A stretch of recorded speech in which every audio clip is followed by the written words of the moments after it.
I have a guest that I've wanted to talk to on this podcast for a very long time, and there has only been so much time in everybody's schedules to make it happen, but the time has now opened up, and here we are making it happen. It is me and my friend Lianna Patch, who you might know if you've been around the D2C kind of space for a little bit of time. She's been very involved with E-commerce Fuel, hosted some events, and is active on Twitter, X. We don't know what to call it yet still. I just called it X in our earlier conversation, and we're still trying to figure out if that's right. But you get the idea.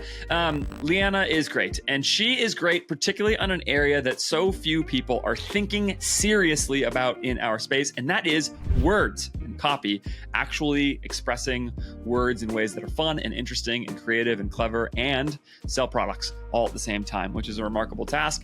Lianna is the best writer I know in our space, and therefore I wanted to bring her on and talk to her about writing and about words and messaging, which is something, if you've been listening to my podcast, watching my podcast, you know I've been sort of on one about this recently, thinking about the power of great messaging in your ads. So let's not delay it anymore. Lianna Patch, founder of Punchline Conversion Copywriting, coming to you live, tape recorded from Austin, Texas. Let's go.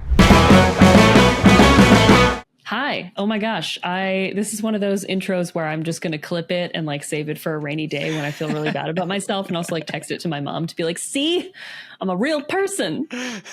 Just because I don't have a job with like a big company, you know? She's finally stopped sending me articles about how to get a job 15 years in.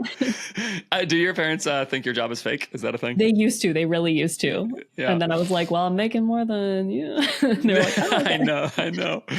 Yeah, it is funny. It's like such a little niche-y, subculture-y kind of thing. And it's not really that big of a world, and nobody really knows what it is. And it's like, wait a minute, you like, I don't know. But then sometimes I tell people I do stuff regarding with Facebook ads. I always say it sheepishly because I feel a little bit silly about that. Yeah. But then people are like, oh, that's like important and good in terms of making money now. Like everybody kind of understand. I don't know. People have weird reactions to it. But do they immediately like try to introduce you to their cousin's neighbor who just started making soap in their kitchen? That does happen. What about, do you get that a lot? I sometimes get that. Yeah. It's like, I'm going to email someone I know is writing a fiction book and I'm going to connect you. And I'm like, that's completely unrelated, but I'm sure it's great. Probably not. It's probably really bad. Probably not great. Yeah. Yeah. If you want to connect me so that I'll like buy one copy of their book, and then maybe that'll be the way that they never talk to me about it again. Like $10 to get out of the conversation. Oh yeah. Thanks. I'll read it. And that's it. You have COVID. I'm sorry to hear that. Thank you. Yeah. I can't smell anything, but I don't normally smell people through podcasts, so I think we're okay there. I say that because I just want the people to know you're playing through pain. You're a champ here. You didn't cancel on me. Like you came on and said you have COVID, and you're just in it for the grind. And yeah, I think that shows. Maybe I was laying out an excuse so that, if this podcast sucks, it's not me. It's not going to suck. Virus. Okay. Yeah, it's not going to suck. It's going to be great. Okay, Lianna,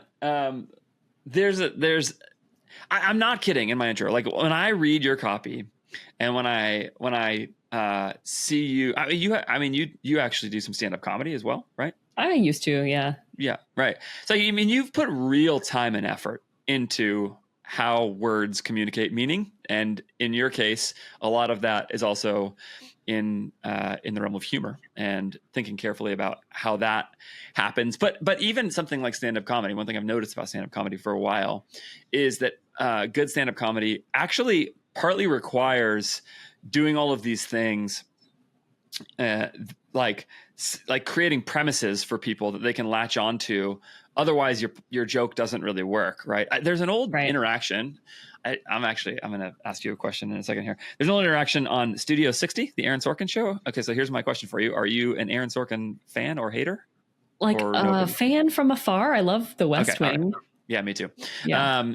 So Studio 60 is mostly a bad show, but there's a great interaction where like a head writer is explaining to a new writer this idea of why his jokes aren't funny, and and he says like, we're like a page and a half into your thing, and I don't know what it's about. And the idea is like, and so he says, buy the premise, buy the bit. And so like, I think that's an interesting, like as a starting point for this conversation in all kinds of things. Like I think people might look on you, and if they don't understand what you are doing, they think, oh, she's funny, which is true, but maybe misses a little bit of, I think, what makes you good, which is that writing is even to be funny, you have to accomplish other things. And you are a much better writer than I am. And so I'm going to stop talking now and ask you to react to that basic comment. What actually makes good writing for people at the most baseline kind of way, whether it is funny or not, or what else? I've suggested something, but I'm curious what you would say about that. I think there's so many like lenses to come at that through, but the one that comes to mind first is, does it make you feel something? Right. And I know we're probably going to touch on AI in this conversation, and I just want to leave that there. Does it make you feel something? Yeah. You know, whether it's good or bad, probably you want it to be good. Probably you want it to be desire or some sort of pain, depending on where you are, what you're writing. But if it doesn't evoke emotion, then like, what are we all doing here? Yeah. Do you have it? Do you work from that basic idea self-consciously? Like when you write, are you thinking, what am I making somebody feel right now? Yes. And I ask brands that a lot. I actually asked that in a discovery call this morning, and no one has ever asked them, how do you want your brand to make people feel? They're like, I just want money. Like, yeah. I know. Let's make them feel things and then you can make money. Yeah. And I'm also coming at it from like a gun to the head mentality. Like they could be doing anything else right now. They're very skeptical of this marketing message because they see 1,000 a day. Can we win them over as quickly as possible? Can we give them, and even if I'm not using humor, can we give them the message that they need as quickly as possible, respectfully in some ways, whether that's a dick joke or not? You know? Yeah. So what do you mean respectfully? Like, sorry, I mean that sometimes when people hear comedy copywriting, they think like circus clown. And there are, I say this often, there's a spectrum, right? So there's like corporate jargon over here, like soulless ChatGPT copy, hint, hint. And then there's like Cards Against Humanity on this end. And most brands are so afraid of being Cards Against Humanity that they're too afraid to step out into like friendly and wholesome and humor that doesn't hurt anyone, but builds affiliation. Yeah. Do you have any feel for why brands are afraid of that? Because like, I mean, I would just say like many, if not most brands are pretty boring as one of the core problems in their messaging. Do you have I bet you just deal with brands thinking about this in your interactions much more than I do. Like they don't want to ask me this question, but they probably want to ask you this question.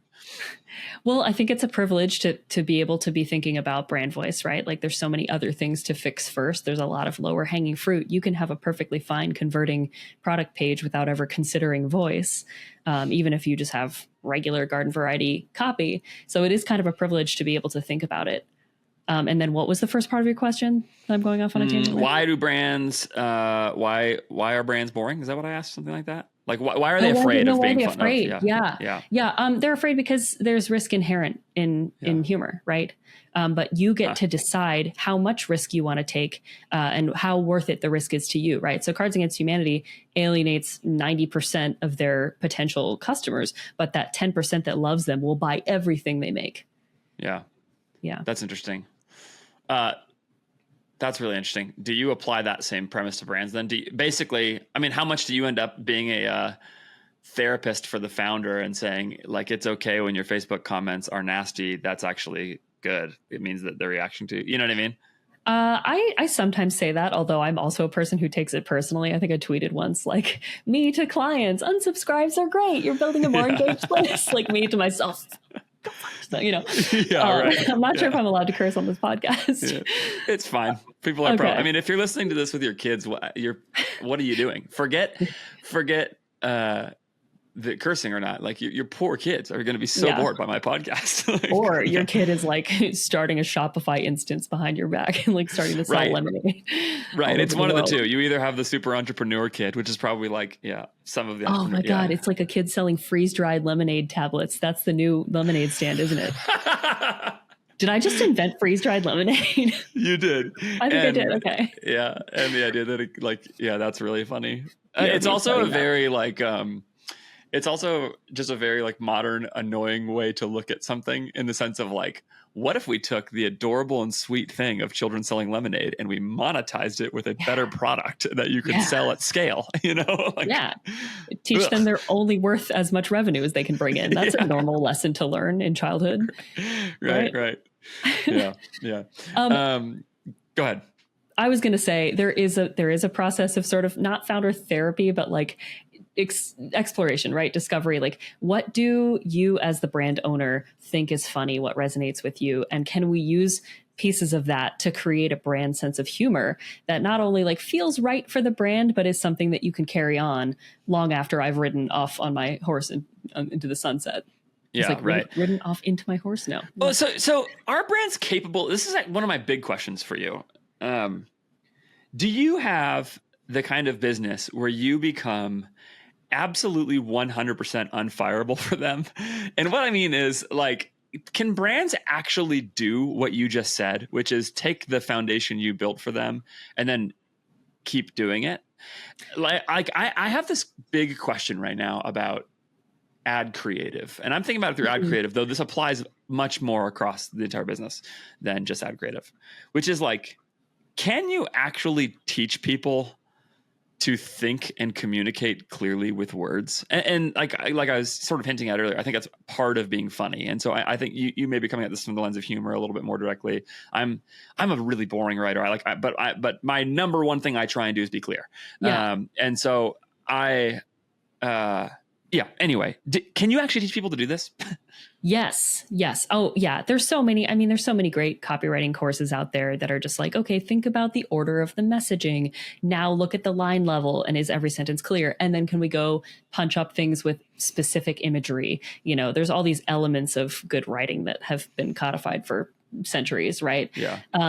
From the humor perspective, you have to have that foundation, I think, or it makes it easier to start thinking of where to put humor in, because you're already thinking strategically and you're thinking about the reader's emotional journey through the copy. Like, where are they anxious and where do we want to keep them anxious? And where should we insert a joke to sort of like release the valve a little bit? Like, if they're so anxious, if you get somebody so keyed up with your copy, like direct response style, you know, it's just like, you're a terrible person unless you buy this thing and watch this 10-minute VSL. And then like, you know, here's the coupon box. And you're just like, oh my God, I'm tired. I quit. So maybe we need like a little moment of levity there, and that's a relationship builder, and it is it reduces visual fatigue on the page from like a conversion standpoint. Like there's so many strategic ways to use humor, but it is easier to learn to be a good copywriter first, and then to start thinking about bringing humor into it.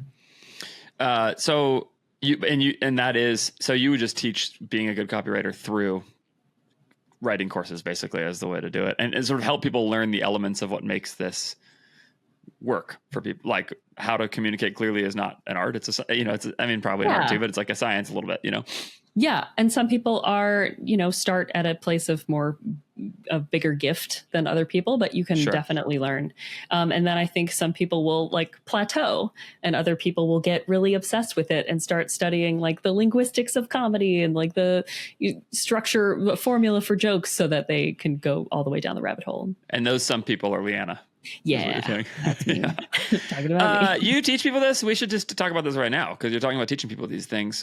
I do. So let's break this down. So again, I'm kind of coming at this from the angle of like, here's a really specific example. I'm working on an ad account that came to me, and I really wasn't sure if AJF Growth could make an impact at the creative level, because there'd been a lot of ads tried before, right? Like essentially I just sort of assuming the reality that with so many, I didn't really like them, but there's so many ads tried before that I just thought, like, I just don't really know. And surely some of these would hit. Surely the people working on these things weren't just like bad at this or whatever. Like, but like in our first round of ads, we had at least one, maybe not mega smash hit winner, but like moved the ad account forward and performed pretty well. And it is like product image with a headline, and the headline was carefully crafted. Mm-hmm. Like, so the point is the imagery and video, that sort of thing, was not the thing doing the work. Like, it is clearly the words doing the work in the ad. It's very clearly. So like, I looked at that and I went like, gosh, like, people need to learn how to communicate words better. You know, they need to, messaging is everything. It's everything, getting that right. And even like all of your visual communication, what, imagery, video, all that stuff has to follow the logic of the words. The words have to lay out so anything you try to do, any concept you try to create starts with ideation, starts with words. Mm-hmm. But the thing that I'm really wrestling with is like, am I telling people something that is actually like not helpful advice to them, in the sense of like, how do you actually, in the sense that I'm not telling them how to do it. So like, what do you do when you're working with writers? How do you structure your work to help them get better? And like, tell me about it. I'm curious, like how you actually pull that out of people. Well, okay. I think what we're talking about with like ad headlines is ideation, right? The ability to come up with a million different ideas. And this is going to be very unpopular advice, but I actually tell people to take an improv class. Okay, I love this advice. Actually, why do you say that? I've always wanted to take an improv for exactly this reason. I've never done it. You got to do it. Okay, it's so fun. I live close enough to UCB to where I've thought about going there. So you should go. That would be really fun. Yeah, it will change your life. I think it will change your life. We don't get to have. I keep talking. Say more. Why? No. We don't like. I'm such an improv evangelist because like it's so fun, and we don't get to have this kind of fun as adults, and it feels illegal. But improv teaches you to ask questions. Like it teaches you to observe the situation from a bunch of different angles and ask questions like, if this is happening, then what else is happening? And it allows you to sort of think like, what else is in this world? And so it's a great way to step inside the reader's brain, and also to think about like, what's something totally absurd that we could use here? And that could be a great hook, right? Because no one else is doing something that comes out of nowhere like that. So it's like a part of your brain that learns to, it's a muscle in your brain that gets exercised when you start thinking about like the what ifs, which makes you a better copywriter. In terms of editing people's work, sometimes I'll do it all at once, looking at messaging and comedy. But sometimes I'll just go through and look at like messaging order first. So like if it's easier, break it down into 2 sweeps. Who is this? Why should they care? Or who's this for? What is it? Who's it for? Why should they care? All at once, immediately, right? What do we want them to do next? Is it presented clearly? If I close the tab and walk away, is there an image that I'm going to remember? And we sort of talked about this at the top of the call. Like if they have 3 sites for stainless steel cookware open in their browser, and one of them has an amazing image, like, I don't know, you set off the smoke alarm because your pan burst into flames or something like that. And like, we can hear the smoke alarm, we can smell the fire, we had to open the back door and the dog ran out. Like, we're making the problem worse, right? But we're also describing this very vivid scene. We're flapping a dish towel at the ceiling. And then the other ones are just like, it's a great pan. Yeah. You should buy it. Like, I'm going to buy the one that made me think about that image. Well, this would be, the second example you gave there, the bad example, would be the Andrew Ferris copy. And the Andrew Ferris copy I can tell you exactly what it would say there. What it would say would be, this pan has a higher smoke point than other pans. And it would have a comparison chart, and it would show, and I don't even think that's a thing with pans, like the pans. It's probably not, right? Yeah, right. But you get the idea. Like oil has a higher smoke point, right? Yeah, exactly, right. Yeah. That's what I would do to make that point. And it's like a tremendously more boring thing. But at least it would be clear. And this is always what I've thought about myself. Like, I'm not going to be the be all. Like, I always think there's a creative next level past what I can do for somebody. And I think you're right that there's like the privilege kind of element of it, because I think you can get pretty far by being clear, but then to take your brands to another level. And I think that's actually another sort of interesting idea here is like, I'll just like put it in monetary terms. I think to get your brand to low 8 figures, you probably don't need Lianna. Like you can probably do it without that. But I think to make your brand do really, sorry, Lianna. It's okay. You were worthless to those brands. I just shut off my I mean, I don't know. You might be able to get there faster. But probably like if you're trying to stay lean, that stage of D2C business is really cash intensive. It's like probably the time where you're going to be maybe a little more careful about that money. That said, as Taylor Holiday's talked about a lot recently, as others, like there are brands who get that next level up, like really climbing the 8-figure thing. And to do that, they have to stand out, and they have to be interesting, and they have to have products that stand out. And it's exactly what you just said, which is like you move from here's what the smoke point is or whatever, and here's the comparison chart of those 2 things, to, okay, how do we actually make people feel like the difference in those pans, and how do we make our brand have a lasting imprint? That's my feel for like kind of what you just described. And I actually think if brands could do the smoke point comparison thing first, at least, right? That will maybe help them build a foundation, because there's at least clear ideas there, right? Which is, we have created a point of differentiation at which we are messaging. And now what you're doing is taking that clear idea and saying, like, what if we actually made that clear idea interesting and not just clear, you know? Yeah. That's what it feels like to me, is what you're saying.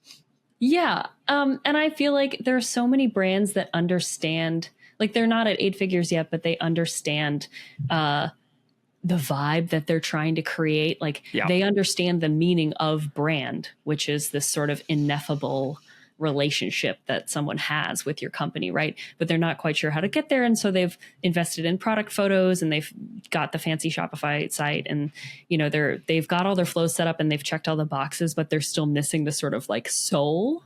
Or they have the soul and they're so frustrated because it's not coming through in the copy. And that's where the words come in, y'all. Yeah. Okay. So let's talk more about that. Like, so again, like, how do you make the words do that? How do you make them come in? What's the starting point for that? For me, it's, again, sort of getting curious about, like, hey, let's just talk about the brand. Let's talk about why you started it. Let's talk about what's special. Let's read all the reviews and see if there's anything we can pull out, like, not just from a copy swipe standpoint, which is really helpful, but like, what are the things that we would never think to say about the brand that people are saying? I remember I wrote for a period underwear company, and everybody was describing it as magic and wizardry, but that wasn't in the copy yet. And so I was like, oh, great. This is just like a concept being served to us from the reviews. So it's this discovery. So what did you process. do?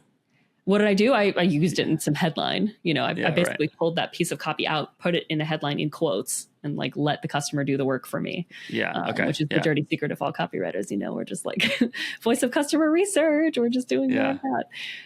Yeah. Did you? I'm just curious. I mean, did you like go off on a long magic and wizard? Like, did you know what I mean? Did you turn that? Okay. All right. Not on that page, but usually when I find something like that, if it's strong enough, it's like, hey, this could be an idea for a campaign or a dedicated landing page, you know, sort of playfully using all of the playfully world building, right? And that's something else you learn in improv. If this is happening in the world, what else is happening in the world? Like, how do we build this world so that when they close the tab and they walk away, they're like, I gotta get those like genie underwear, those right. period blood magic. Yeah, right. If you want the most data and the best quality tracking happening in your Meta Ads accounts, that the purchases that are happening in your store are making their way, the data from those purchases making the way back to Meta, so that Meta reports accurately and can optimize against the largest possible data set, you should do that with 100% server-side tracking with my friends at BILY, BILY.ai. BILY is the tool that I use for 100% of my clients. If you have not heard how I started using BILY, I tested them for many months with multiple clients, ran them head-to-head against the native Shopify integration and against other third-party tools, and over and over and over again, BILY won and continues to win when I run this test over and over again. That means it wins at the level of actual campaign ROAS data that I've seen, and on top of that, the event match quality in the event manager in Meta consistently shows higher numbers with BILY than with any other tool. On top of all of that, BILY is the most cost-effective tool in the marketplace. You can start for your first month for just $1, which is awesome. $1 to test it out for yourself for the first month. And BILY is cheaper than other solutions in this space by a significant margin. It's also way easier to install. It's like a couple clicks, an app on your store, that's it. And you can even use it to track GA4, Google Ads, TikTok, Twitter, anywhere else you're running ads, Snapchat. It's right. You do it, all of it with BILY's integration. It's really smooth, really easy, and it's a great tool. Go get started for $1 for your first month today at BILY.ai. Okay, so do you, when you're teaching this sort of stuff, what's the structure of the way you teach it? You don't just have like a buy my course, right? You do something beyond that? So there is the evergreen course, which is so nerdy. It's so nerdy. The first section is like the psychology of humor and what's happening in the brain. And then we get like very nitty gritty down into joke formulas and linguistics of funny. But I also do a live cohort, and currently it's once every 2 years, I run this thing for 6 weeks. So we're How coming many up on people like ideally in the cohort? 12. Okay, great. Yeah, and we have 8 And so far. Or we have are you 4 pulling in Tuesday spots. Okay, great. So go get those. That's not very many spots. Are you pulling in so you're teaching this specifically for humor, right? Yes. Mostly it's for people who already write copy, but they want to use humor strategically. And they're afraid to do it in a way that alienates readers, or loses revenue. Right. And so it's like, I'm going to give you the understanding of what we're doing and the skills to do it so that you can feel confident in the choices that you make in the future. And you can defend them when maybe a test goes wrong and someone's like, why did we publish this? And it's like, well, I thought it would work because, Yeah. And do you, okay. So how do you do it with them? Do you give them some course materials to start and then work through them? Yeah, so it's like I think Khan Academy model where they watch the videos on their own time, and then we have weekly meetings, and it's copy hot seats, or just like, let's talk about the material. What questions do you have? There's a Slack community. So we're just like, what questions came up for you? Because there's so much to talk about. Right. And I want people to go in the direction that's most interesting to them, because some parts of the course are like a grab bag. It's like you can go down this rabbit hole. What kind of stuff? Are there any themes that tend to come up the most for people? That's a good question. They struggle with coming up with ideas always. And then sometimes they have an idea, that's where they need improv, right? Yes. And there's so much improv stuff in the course. But sometimes like the actual joke construction is where people struggle. And it's funny that like, it's not actually that hard. You don't have to write a perfectly constructed, like Colbert level joke in your copy. You can have moments of levity that aren't even necessarily jokes. And so there's looking at what kinds of levity to insert and where. But then we do get into like, how do we come up with jokes? And we do a late night style association joke formula. So it's like we take a headline, we figure out what the most interesting parts of that headline are, which are called the handles. And then we do word associations, everything you associate with these handles. And then we see, do any of these associations sort of make us think of something more? And that's probably where the joke is. Right. And then you have your draft joke and you refine it until it's tight. Yeah. It's a whole thing. And then you get good from there at speeding up that process basically as you go. Yeah. It feels so weird when people start. It feels like you can actually hear the gears sort of cranking in people's brains when they start to think about humor in this way. But then within a couple of weeks, it's like, oh, I'm starting to look for those associations just subconsciously. Yeah.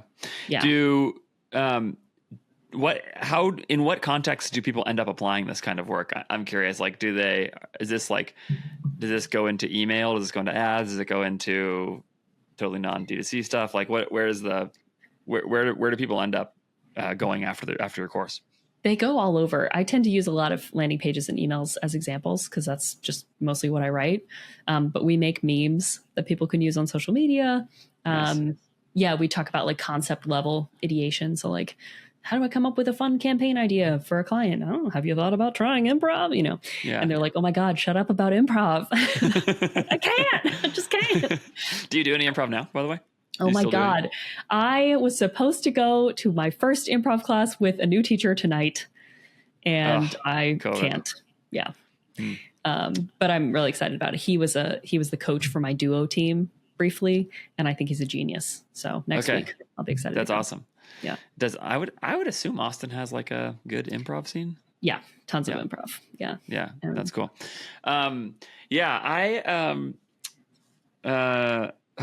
Who's quick 3 great improv people that people can go chase down to watch if they've never watched or listened to any improv before? Ben Schwartz. Oh, he's the goat. I love him so much. I just saw him a couple weeks ago. He came to Austin. He does. It was so fun. He does like these like 200 seat theaters here in LA where it's just like, and he had like a residency with, I went, saw him in Middle Ditch at one point. It's so fun. You were at one of the Middle Ditch shows? Yeah, not one of the ones that made it to Netflix, but like they did Largo with the Cornet and just so funny. Yeah. Oh, I'm so jealous. Okay. Ben Schwartz. John Ralphio, for those who don't John Ralphio. And then I don't know if you're watching Dropout lately. I'm not. Oh my God. Okay. Go watch dropout.tv. Formerly, I want to say it was College Humor or Funny or Die, one of those. They rebranded as Dropout. All of their stuff is improv, and it's like bringing improv to the masses. Nice. So Game Changer and Make Some Noise are really hilarious. Okay. Yeah. Okay, great. That's some good places to Caitlin start. Riley is also really good. Yeah. Yeah. Have you, this is the last thing, listeners, about this.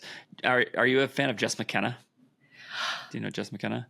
Yeah. She does the Improv Musicals podcast. Yes. I haven't listened to the podcast, but I think she's been on Dropout.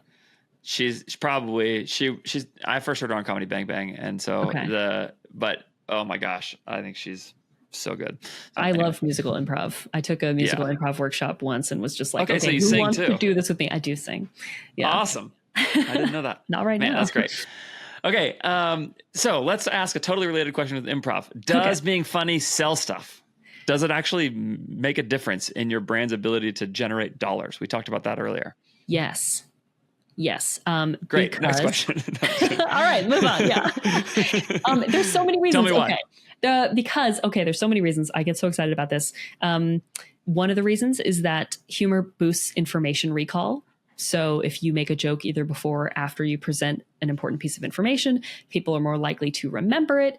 We've talked about how it alleviates anxiety. So if people are like worried about a thing, like, oh, I don't know, I don't want to give my credit card to this website. Like, it's okay. We're just going to steal your credit card info and, become you. And they're like, wait, that's not, oh, okay. A person is here, maybe don't go that direction with it. Or like 10 squirrels are standing by to steal your data. I don't know. Right. Yeah. No, I see what you're saying. It's something that becomes the most valuable part of someone's relationship with the brand because they expect to be entertained by you, and it makes that relationship more damage proof. Like if you mess up and you have already established that you're like a fun brand and people like you, and you send an oops email, you're going to get fewer people being like, I hate this, unsubscribe, or like, I want to return. Like, everywhere in your funnel, if you're using humor strategically to make people feel comfortable, to alleviate objections, to build that relationship, it can reduce returns. It can make people nicer to your customer support staff. It can make them more likely to go through with the purchase. It can make them more likely to buy from the abandoned cart email. Like, it's all about where do we need that and where is it probably getting in the way of conversion? Yeah. And I think like, in the highly tactical world that I live in, it can sometimes sound like the pathway to making money for brands is just getting all the tactics right. And like, if you just do all of these little things and that can kind of make it sound easy. And what I've noticed for some brands I've worked with that are actually newer and struggling to get real traction is that like part of the problem for them, maybe the design of their P&L, like, right, they just like don't have enough margin, or there's like all of these kind of baseline financial considerations that are real in a business, of course. But there's another thing that I see sometimes happen, which is like people enter a crowded space and then they're just like, of course my ads should work. And they haven't like done anything to make their brand actually stand out or be interesting or whatever. And when I think of the kind of things you're describing as you're going through that list of different ways people make money, what like the thread that ties it together that I see is like just being interesting gets you pretty far as a brand. It allows you to do a lot more stuff. It makes you just that much more memorable. And for some brands, interesting is not going to necessarily be funny, right? Like that's like probably not the right thing for some brands. Yeah, unfortunately, yeah. They probably could use it some, but like just not as the main thing. But then of course everybody can think of the Chubbies of the world or whoever, where it's just like everything they do is a joke, everything, and that is a real way to build a brand. It's a real way to go and say like, we're going to make sure that we are relentlessly interesting to people. And that will then make its way down into the execution of any individual ad or whatever. And then of course you want to support that with the right media buying principles and P&L design and all that stuff. But like, yeah, I think that's so much of it is that this is a pathway for brands to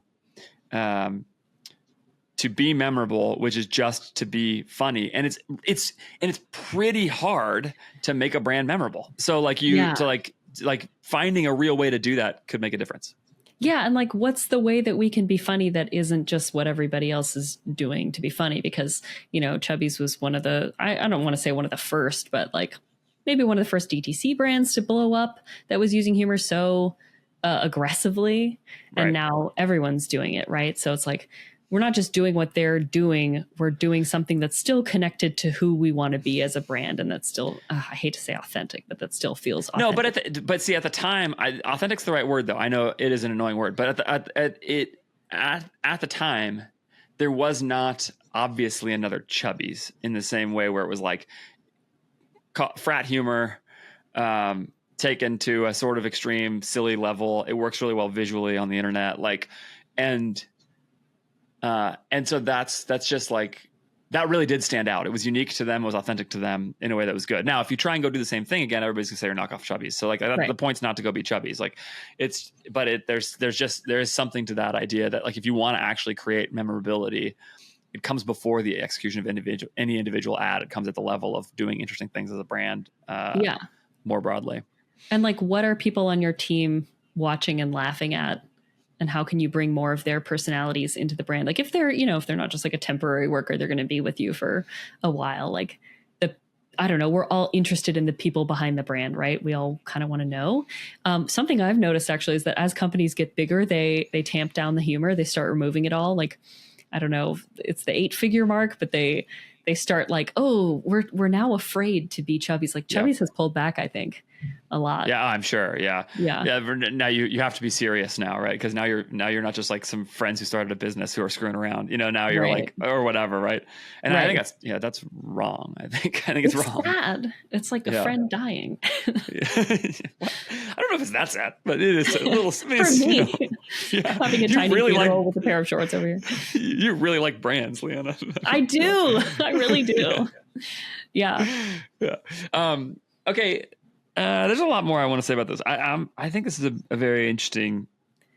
I think the thing I'm landing on is just this idea that there's a real pathway to being interesting here, and that and it's just hard. It's really hard for brands to actually do that. I deal with brands all the time who they're trying to sell their product, trying to figure out, and the idea that would be one pathway to make your brand stand out, I think is something more brands should explore, is to add some elements of that in a way that's appropriate for their brand. Go ahead.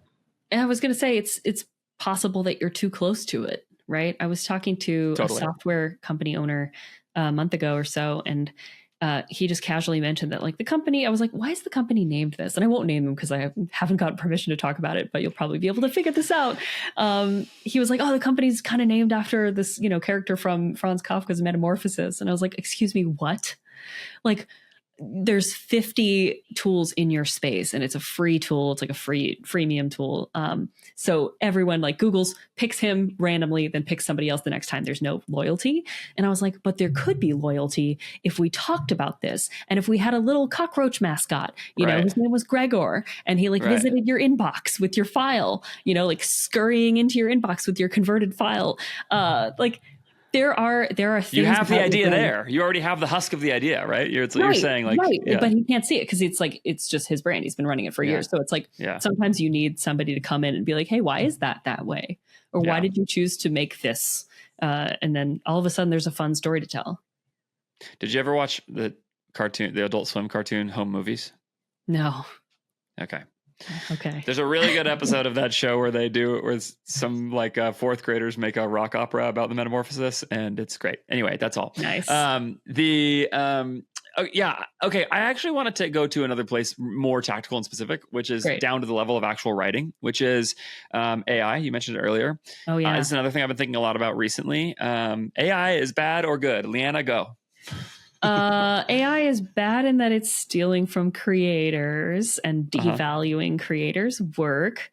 AI is good in that it's democratizing the ability to write in some ways and also ruining it in other ways. If you're like a 9th grader who's never written an essay.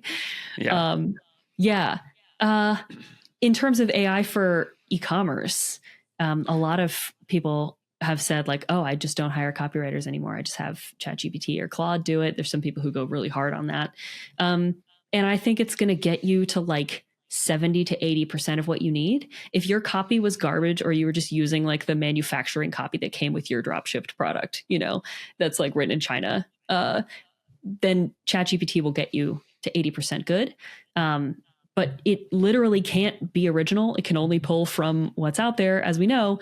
And I just read this New York Times article that is, I encourage everyone to go read. It's an author, a fiction author named Curtis Sittenfeld, and she goes toe to toe with ChatGPT to write a beach read, like a fun summer story, right? Yeah. They get the same prompts. She writes her story, and it's like, hey, can you tell the difference between what Curtis Sittenfeld wrote and ChatGPT? And within literally just the title, I could tell the difference, because she has the ability and the wisdom to play with the syntax of the title in a way that ChatGPT just can't do, because it hasn't seen anybody put the word probably in the wrong place in the sentence. And then the rest of it just goes on. And she pulls from these specific human experiences that ChatGPT will try its fucking best to come up with. And it will just pale in comparison to what it's like to actually be a human on this planet. Yeah. So I'll link the article. Yeah. I just found it, and so Right. I will link it. I think the notion of like, we just talked a lot about humor can make you interesting. It almost sounds like what you're saying is like, ChatGPT won't do that very well yet. It actually will run up again. If that's what you're trying to accomplish, is to stand out and be interesting, it's going to be really hard to do that there. That is very much my experience with these tools, though I am trying to also figure out where they work like tools, like things that create leverage for my ability to output. Are you finding any of those? Sometimes, if you have something to start with and you can say like, hey, analyze the style of this email for me, and then write another email in that style, that's a great place to start. But I wouldn't start with it as like generative. You know, I would say use it for its analytical capabilities and its mimicry, but don't use it for coming up with the ideas, which I think we've all heard before. We didn't discuss this, but I'm heartened to hear you say that. This is my conclusion after spending a lot of time with it over the last couple of weeks. Yeah, I use it. I use it, and I'll say like maybe 1 out of every 20 things that it gives me turns into something. Like there's something in. I'm like, hey, give me 20 headlines for this product. And it's like garbage, garbage, garbage, garbage, garbage, garbage. And then I take the one that maybe go, and I'm like, well, it's not exactly the right order, and it needs another word. And so I still have to tweak it. But when you ask it to just write a joke, it'll give you a dad joke, or it'll give you something in the shape of a joke. And then you think about it and it's like, there's nothing in there. Yeah. Like, right. Yeah. It's like, this is funny. I'm at the time this comes out, I will have just released some sort of early reflections on AI, and I purposefully released it as a time capsule. Like, I think it's possible that I will go back in a year and that I will sound ridiculous. Same. And it might be because I get better at the tools. It might be because the tools get better. I'm not sure. But this is definitely my experience. And there's another thing I found, which is that the actual struggle of writing is itself part of what's productive about the process. Mm-hmm. And so having ChatGPT or Claude solve it for you, even if it could do it better, would have sort of a hidden cost in the actual work involved with creating, with putting ideas to paper, right? And that so what you just described about 20 headlines, take one and turn it into something, that I have found to be somewhat useful. But then it still is it's just a kind of a way to get me outside of my own little brain cycle, and maybe come up with something new, which it's a nice tool for that, I think. But it's still part of a process that requires a kind of more significant effort, as long as the task is not a truly repetitive writing task. You can tell ChatGPT to write as me, and it will give you the most obnoxious, peppy, insane, rodeo clown version of copy. But it doesn't know where to edit, right? So I asked it, I said, you're copywriter, Lianna Patch, you're known for writing funny copy that converts, blah, blah, blah, write this thing. And it was like, howdy, partner. We're going to have more fun than a unicorn at a disco party. And I was like, unicorn at a disco is actually pretty good, but party ruins it. And it's listening to the cadence of the line. It can't do that for now, right now. And that's such a good example. Is that a real example? That's a real example. Yeah. Yeah. Unicorn at a disco is an idea, but it's what you just described earlier, which is it's not actually quite a joke yet. No. You know, it's like there's something missing from it. You could probably tell me better, but like, yeah. Well, yeah. Okay. So it's good because it's a funny image and it's unusual words, and the words are unusual because they have what is called linguistic entropy, which is a combination of letters that doesn't often appear in English. So like, razzmatazz is an example of a word with high linguistic entropy because it's like we never see a lot of Z's in a word. But yeah, it's like it can't listen for the flow. Unicorn at a disco. And yeah, it's like, well, can we take this image further? No, it would just totally go off the rails describing the unicorn at the disco. Yeah. Interesting. Okay, so you are using it for some little get outside your brain cycle ideas. And you have concerns about stealing people's work, which I think is good. Anything else you want to say about AI and writing? I mean, I started feeling much worse about it when it was like, hey, every ChatGPT search uses 10 times as much electricity as a Google search. And I was like, oh no, everything is bad. We can't have anything. Yeah. Today, that's the kind of problem that will get solved over time. So? But I do think so. Yeah, I think this markets are really good at solving problems like that. In my view, we may have different worldview on that, but yeah, I don't know. Anyway, that's for our follow-up podcast. Yeah, definitely. That's for our follow-up podcast, which is the climate change show with me and Lianna. Yeah, and I send my AI avatar to be on the show. Yeah. Okay. This is helpful. This is a helpful conversation. We should wrap it up. Is there anything else that we didn't talk about with writing, D2C, things that you just think most D2C operators, founders can and should know that we didn't get to? If not, that's okay. But we didn't get to looking at the parts of your tools that you just flipped on and ran with.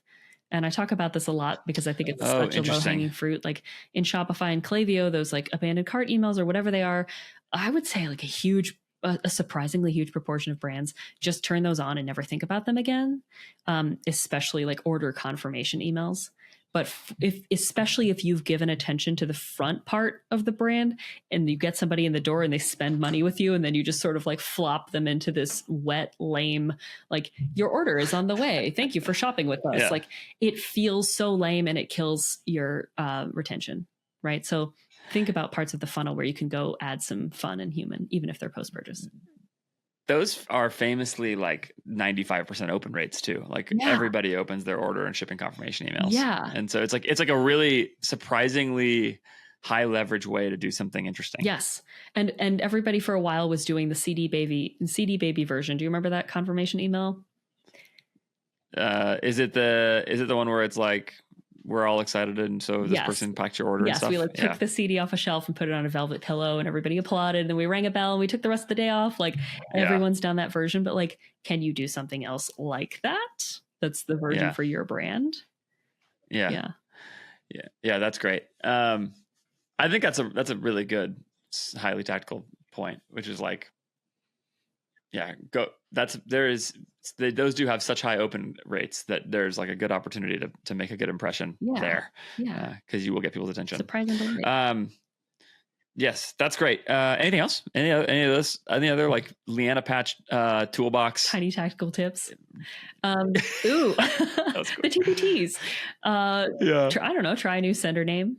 Mix it up a little bit. Try not sending from the brand. This is great. From the founder at the brand and send something that looks like plain text. And we all know that it's not. But like if you always send image forward, design heavy emails, try sending plain text. And if you always send plain text, send an image.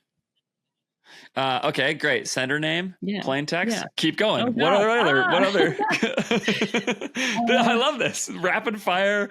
Are there other places that you could think of that are like it's just like simple, small things you could do that have a big impact? This is random, but something I've seen is like hiding something funny or interesting in the last image of a carousel on a product page and or using that as like bullet points. Yeah, but like if they swipe all the way through, be like, you made it. Here's a cat wearing a top hat, like we did it. That's really good. Yeah. What else? CTAs, can you make a CTA more fun to click? One of the best emails that I've seen recently was super interactive. I like to think of it as like, how can we play 4D inbox chess? Like what if this weren't an email? What if this were a video game? Or what if this were an art experience or an interactive card game or something? I saw an email from Disney that was like, click to turn over one of these playing cards. And they would flip, and then you would like take them to a landing page based on if they click the right one or something.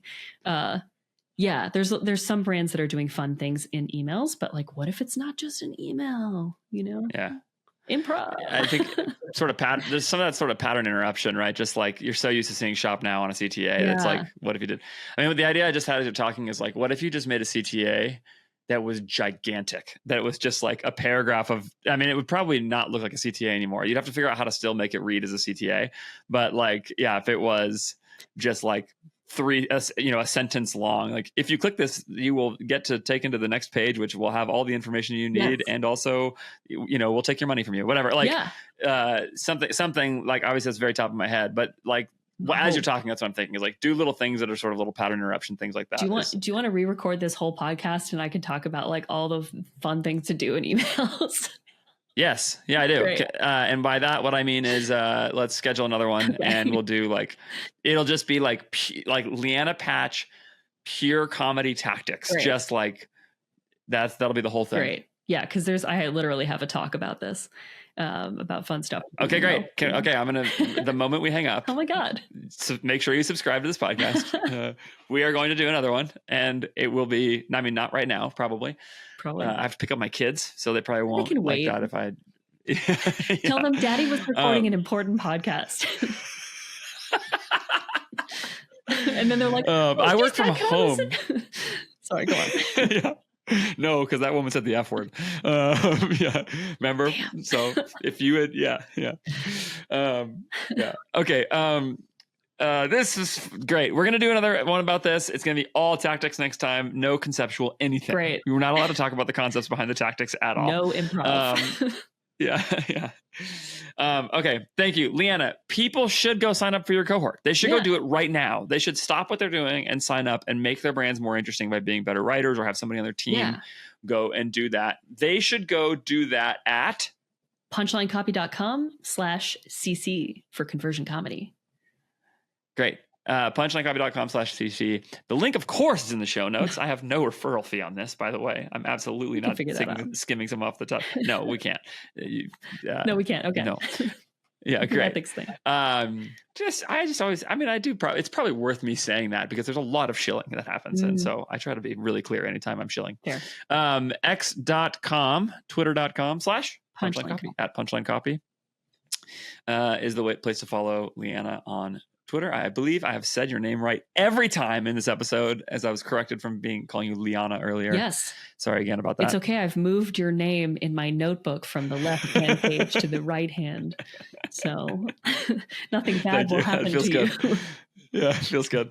Okay. Thank you so much, Lianna. I appreciate it. Thank you, Andrew. It was so much fun. The moment we hung up this stopped recording this interview, I told Lianna that I think that she is in a very small group of people in the D2C space who has truly unique insight into writing and thinking and creative. I just love what she has to offer. So go sign up for her course, go check out her stuff, and go follow her on X right now. All the links are in the show notes. And as promised there, pretty much immediately after we finished recording, we found some more time on our schedules to record a follow-up where it's just going to be pure, fun, tactical stuff like we did at the end there, and get really in the weeds of just great places to go inject humor into your business. So go do that. Subscribe, of course, wherever you're watching or listening to this show as well, so you don't miss that future episode.